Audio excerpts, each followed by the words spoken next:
Hello again, everybody. In this module video, we are going to go over an overview of the module content. So I'm going to share my screen, and this is just kind of an introduction to what this series is going to look like for you, okay? So let's get in here.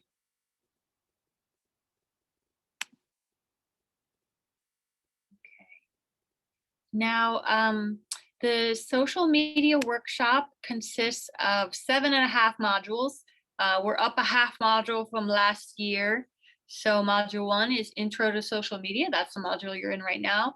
Then we have journalist Alex Zielinski, A Day in the Life. Module 2 is Terminology of Social Media. Module 3 is Best Visual Storytelling Practices. Photography tips, that's a guest lecture. Module 4 is posting to Instagram and how to create a strong Instagram story for news. Module 5 is audience engagement on social, guest lecture from Oregonian digital editor Julie Evanson. Module 6 is social media analytics. We kind of build up to the social media analytics module because it's easily one of the most crucial modules you'll take. And module 7 is your final project and offering feedback. And let's see, you are going to hear from some guest lectures. You'll hear from J.D. Srozinski. He is a PhD candidate in communications at the University of Massachusetts Amherst. He will teach us about shooting photos for social media. You will hear from Alex Zielinski, executive editor and journalist with Portland Mercury, on how to live tweet in an event using your mobile phone. Oops, let's go back a slide. You'll also hear from Julie Evanson, who is the digital engagement editor at the Oregonian, on how to create a social media strategy and how to use social media analytics. And me. You will also hear from me, your assistant professor of journalism at Pacific, on terms in social media, analytics, and how to use Instagram stories for reporting. So each module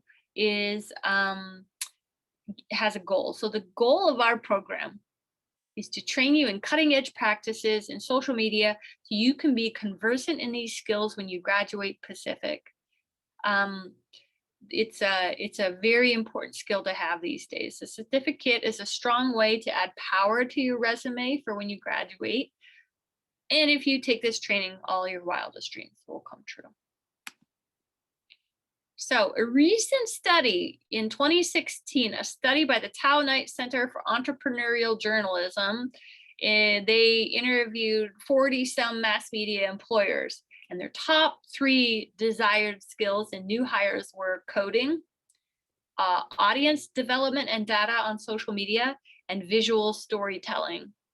Now, that's really important research, really important feedback.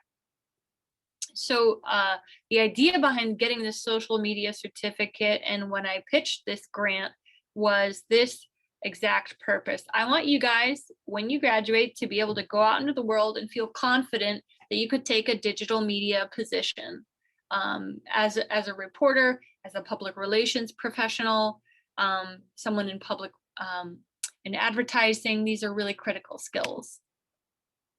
I actually went online and dug up some recent job titles in mass media. And you can see the social media era has opened up a very important space. You have audience development manager, digital engagement, social and audience producer, social media producer, social media editor, and multimedia journalist. I can also tell you that recent graduates from the journalism and the media arts programs, many of our recent graduates go into digital media work. So, upon graduating from Pacific University, you absolutely need to have social media skills to be competitive as a worker in the mass media industries. This is where the population is going. Everything is happening on mobile phones these days. And so we, as people in the mass media, need to learn how to reach people on their mobile phones. That's one of our big goals here. It's also how we won this grant for the Media Arts Department. So the college administration and SETC selected this grant application out of other college applications. So the university wants you to take this because they also understand the importance of social media skills in the changing workforce of today. It's invaluable and it's very important. So let's talk what materials you're going to need. What are you going to need to get together? You need a working smartphone with a camera. Any smartphone will do. You need to create an Instagram account and then set it up to be a business account. And you'll also today going to want to post your Instagram handle to the appropriate link on Moodle. And you're about to see a video on how to create your own Instagram account. Now, if you're saying, how do you change your Instagram account to a professional business account? There's two reasons. Well, there's one big reason I want you to be able to do this. It's so that you can read the analytics of your posts. So how many comments or likes or reactions or shares did a post get? You can't do that on a personal account, but you can do it on a business account. So when you set up your Instagram account, after everything is set up, you want to go into settings, account, and then switch to professional account. And it may force you to get a Facebook account with this. I don't know if they're still doing that, but it is better to have your account set up to be business account. And that way you can actually track how your posts are doing. Okay. And that is the conclusion of this video. So I will stop sharing my screen and stop recording.